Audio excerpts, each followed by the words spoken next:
Which article of the constitution abolish untouchability?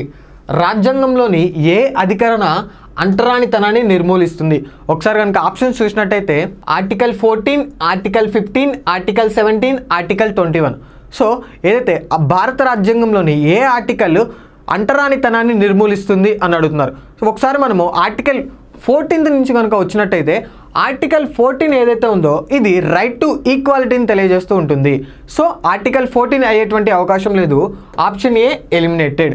Moving to the article 15. ఈ యొక్క article 15 ఏం తెలియజేస్తుంది అంటే ఎవరికైనా ఏ విధమైనటువంటి వివక్షతను చూపించకూడదు అనేటువంటి దాన్ని ఈ యొక్క ఆర్టికల్ 15 అనేది తెలియజేస్తుంది. అంటే ఎటువంటి వివక్షత అంటే జాతి పరంగా కానీ, లింగపరంగా కానీ, పుట్టినటువంటి ప్రదేశంగా పరంగా కానీ, లేదా రిలీజియస్ పరంగా కానీ, ప్రాంతీయ పరంగా కానీ, వీటన్నిటి పరంగా కూడా ఎటువంటి వివక్షతను చూపించకూడదు అని తెలియజేసేదే article 15.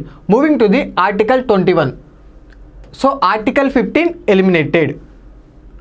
Moving to the article 21. ఈ యొక్క ఆర్టికల్ 21 ఏం తెలియజేస్తుంది అంటే జీవించే హక్కుని తెలియజేస్తూ ఉంటుంది. మరియు ఈ యొక్క పర్సనల్ లిబర్టీ ఏదైతే ఉంటుందో దాని గురించి ఈ యొక్క ఆర్టికల్ 21 అనేది తెలియజేస్తూ ఉంటుంది. సో ఆర్టికల్ 21 కూడా ఎలిమినేటెడ్.